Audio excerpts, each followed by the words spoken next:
The Lord be with you. and with your spirit. A reading from the Holy Gospel according to St. Mark. Glory to you, O Lord. Jesus said to his disciples during that period, after trials of every sort, the sun will be darkened, the moon will not shed its light, stars will fall out of the skies, and the heavenly hosts will be shaken. Then men will see the Son of Man coming in the clouds with great power and glory. He will dispatch his messengers and assemble his chosen from the four winds, from the farthest bounds of earth and sky. Learn a lesson from the fig tree. Once the sap of its branches runs high and it begins to sprout leaves, you know that summer is near.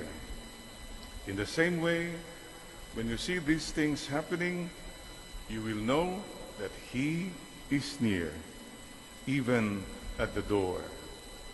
I assure you, this generation will not pass away until all things take place.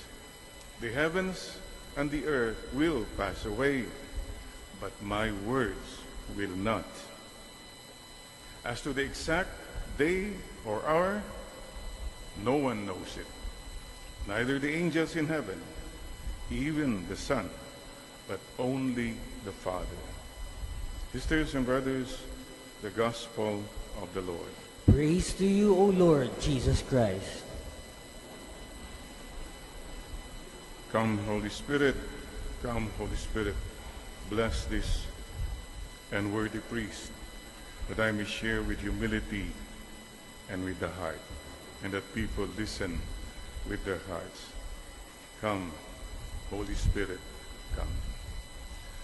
Sisters and brothers, the gospel today talks about the end times. Lots of tribulation and sufferings. There is an end time. Nakakatakot po ang description. And I think you can relate with this as we are anticipating the arrival of Super Typhoon Pepito. And there's always fear. I can imagine po, bagbaha, papasok na naman ng tubig sa mga ibang bahay. O kaya iakyat na namin palagi yung refrigerator, baka mabasa kaysa isang refrigerator. These are the fears we all have. Siguro yung mga mayayaman, wala lang, okay lang. Sayang, napospon yung party ko, mamaya sana yun lang iniisip nila. But for many people, it's so much fear and insecurity. Makiisa po tayo in prayer, mga kapatid. At sana po, let's meet everything, face fear with faith. And with faith comes hope and joy. Kanina nga, kinakanto ko, siguro kantahin din natin, Bagyo na, sinta ko. Yun. Pero sinasabi ni Lord, ala kita. The Lord is thinking of you and me in every bagyo na dinadaanan natin. Huwag ka nang mangamba, kasama kita. Shall we sing that with faith? Bagyo na, sinta ko, ala kita. Huwag ka nang mangamba, kasama kita. Doesn't that have an effect right away? Kasama natin si Lord. Andiyan pa rin mga problema. But with faith, we rise above anumang bagyo. And please don't forget, walang bagyong forever. Dumadaan lang ang bagyo. And God only God is forever. Okay, before the bagyo, during bagyo, after bagyo. Before the storm, what do? Prepare and pray. Ihanda natin. Let's be prepared. Mahirap po yung unprepared. So whatever you can prepare, ihanda nyo na. Marami, ihanda ko lang yung cellphone ko, baka ma-discharge, wala na akong cha-charge. Some of us are so petty. Palagi yung mga pang-sarili lang. So don't forget, prepare and pray. During the typhoon, samantalang bumabagyo, what do? Take care and pray. Ingat lang. Take care of yourself. Take care and pray. After the bagyo, tapos ng bagyo, anong gagawin natin? Move on and pray. Bakit pray? Thanksgiving.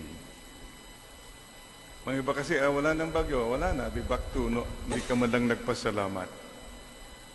Thanksgiving. And please don't forget, after the bagyo, time for caring and sharing. Marami po kasing nahirapan. Mga iba ay tapos ng bagyo, wala lang nangyari. Mayroon po kong kakilala, ang ganda po. After every bagyo, she writes a check para sa mga matutulungan ko. Ganun lang. That's what it means. Sana po, anumang maibigay din natin. Kasi marami pong mas nahirapan. This is what the Lord wants us to do. And sana po, we pray na wala nang calamities na ganito. Kasi marami ng calamities sa bayan natin. Political calamity. Ang daming mga bagyo. Ang daming mga tao. Think of 1, 2, 3, a few people. Sila ang nagpapahirap sa napakarami. Sila ang bagyo. They cause so much destruction. Please pray. Let's pray na sana naman hindi na lang kunin nila lahat yung mga pera, pati ang pera na mahihirap. On a personal note, tanungin mo nga sarili mo, baka ikaw ang bagyo sa bahay ninyo. Pag dumarating ka, kinakabahan na lahat, tahimik na lahat, nakayuko na lahat. Ikaw ba ang bagyo sa buhay ng ibang tao? Sana kung bagyo ka man, huwag naman signal number 3, at signal number 1 lang, o kaya depression ba na ganun lang, LPA lang, low pressure area lang. Kapatid, huwag tayong maging bagyo. Your loved ones, are they unhappy because of you? Your loved ones, are they suffering because of you? Huwag po tayong maging bagyo. Let's continue to journey to God's heart, mga kapatid. By the way, let me ask you today, tungkol sa bagyo. Number 1, please remember this.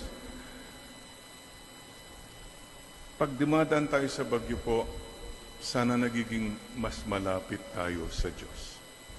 You go through sickness or anything, let your sickness bring you closer to God. That's the only thing that's so beautiful. May fruit ang bagyo kung naging mas malapit ka kay Lord. At number 2, you became a better person. Sapagkat may pinagdaanan kang mahirap, you come out stronger, more loving, more humble, more simple. And kagabi po, we had the grand reunion of the ex-BDs, ex-seminarians. Dami po. And marami sa mga classmates, nagtitinginan kami, classmate, ikaw na ba yan? Mga iba, puti ng buhok. Mga iba, wala ng buhok. Ganon. Classmate. I mean, you're talking of seniors. And for all of us, please check this. Checklist lang tayo ngayon. Question. Tanungin mo sarili mo, kapatid, at this point of your life, are you happy? Masasabi mo ba na happy ka? Only you can answer that. Baka naman panay problema ang iniisip mo. Or you have a mindset that makes you always unhappy. Sayang ang buhay. Ang hirap kasi, Father, ang daming problema. Yes, yes. But the Lord tells you can be happy even if you have problem, even if you have the cross. It's your choice. Tignan mo, kung namatay kang malungkot, di malungkot kang namatay. O nga, no? And you blame others. Sayang, you live, but you did not really live a happy life. Choose to be happy. Second question is, are you making others happy? Kahit pa paano, sana mayroon kang napapasaya mga tao. Number 2, are you holy? Can you say na you're close to God? Are you holy, and are you leading others to be holy? Meron ba mga taong nadadala mo kay Lord? Please continue that. Don't give up. If your husband comes closer to God because of you, congratulations. Your wife comes closer to God because of you, congratulations. Bakit ka naging closer? Kasi ang dami kong suffering sa husband ko. Ay, ganun ba yun? Ang dami kong suffering sa wife ko. Whatever, basta yun po ang point. Mayroon tayo sanang natutulungan. And another question I ask all of us today, are you kind? Are you a kind person? Or are you proud? Are you selfish? Are you greedy? Ikaw ba'y mayabang, mapagsarili, matapang? These are questions we ask. Lord, sana po ihangin na ng bagyo ang ating mga kayabangan, katapangan, kasungitan. Bagyo Pipito, dalhin mo na ang mga ito. And mga kapatid, November 21 is the feast of the presentation of Mama Mary. And next Sunday, by the way, is already the last Sunday of the year. Next Sunday is Christ the King Sunday. And we are all reminded, harap tayo lahat kay Christ the King at the end of our lives. Kapatid, sana po presentable ka. Kahit pa paano presentable ka pagharap mo kay Lord. Let's all strive. We are all sinners. But kahit pa paano sana we strive na pagharap ko sa iyo, Lord, I'll be presentable. Presentable. Footnote pala, itong Saturday, you have a Eucharistic Congress dyan po sa Pink Sisters, Hemady, this Saturday, November 30. 30 na ba? Next Saturday. Okay. Anong year? 2023. So we joined that Eucharistic Congress, and we have speakers, Father Martin Aris, Father Dave Concepcion, whole day po, from 7 in the morning hanggang hapon, and Bishop Pablito Tagora will do the Mass in the afternoon. Okay, let me end with this question again. Kapatid, can you say, are you closer to God now than you were 1 year ago?